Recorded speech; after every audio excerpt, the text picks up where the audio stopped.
এটা যার video viral হয়েছে উনি একজন বিচারপতি। আমরা এটার দাবি তুলছি অলরেডি, আমাদের যারা সিনিয়র আছেন তাদেরকে জানাইছি যে আমরা টেলিভিশনে কোনোভাবে ওনাকে আর দেখতে চাই না। টেলিভিশনে এই মানুষকে, উনি মানসিক বিকারগ্রস্ত।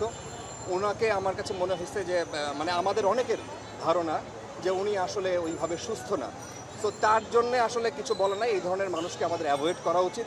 সো আমরা আমাদের কর্তৃপক্ষকে জানাইছি যে ওনাকে কোনোভাবে আমরা টেলিভিশনে আর কোনোভাবে দেখতে চাই না। ওনার একটা অতীত আছে, উনি কিন্তু এর আগে যখন বিচারপতি ছিলেন তখন কিন্তু ট্রাফিক সালাম না দেওয়ায় তাকে কিন্তু কান ধরিয়েছিল। তার মানে এরকম অসুস্থ মানুষ যখন যে পাওয়ারে ছিল, দেখেন এটা আমাদের বাংলাদেশের খুব দুর্ভাগ্য।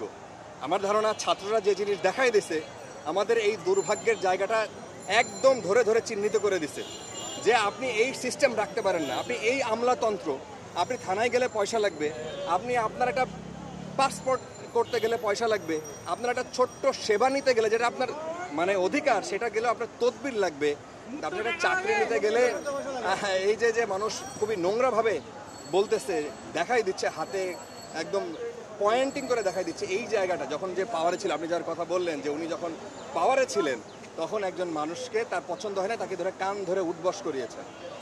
দেখেন ওই জায়গাটার অবসান চাই। আমরাও যদি এইরকম মানে আমাদের মধ্য থেকে যদি আমরা চাই যে একটু নিতে, ধরেন একটু অনুকম্পা নিতে, একটু সহায়তা প্রশাসনের কাছ থেকে, সেটা হওয়া উচিত না। বাংলাদেশে তো এখন এমন একটা অবস্থা হয়েছে যে আপনি যদি একদম সাধারণ মানুষ হন, আপনি কোনো জায়গায় গিয়ে কোনো সেবা পাবেন না, আপনার তদবির করাইতে হবে, নাহলে আপনার এক্সট্রা অর্ডিনারি কিছু হইতে হবে। তো এক্সট্রা অর্ডিনারি তো প্রত্যেকটা মানুষ না, সেই জায়গার জবাবদিহিতার একটা জায়গা। ছাত্ররা যেটা বলছে এই আন্দোলনের নিশ্চয়ই একটা শেষ আছে। তো আমরা দেখব, আমরা যারা মাঠে কাজ করছি, সাংবাদিক হিসেবে কাজ করছি, তো আমাদের মূল কথা হলো আমাদের নিরাপত্তার জন্য আপনাদের কাছে, সাধারণ মানুষের কাছে অনুরোধ জানাতে চাই, রিকোয়েস্ট করতে চাই, আমরা আপনাদের ছেলে, আমরা আপনাদের মেয়ে। সো আপনাদেরকে পাশে চাই, আমাদের পাশে চাই।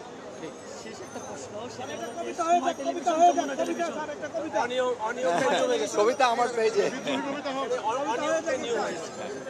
অনিয়মটাই নিয়ম হয়ে গেছে। আমাদের কারো কোনো বন্ধু নেই, সবাই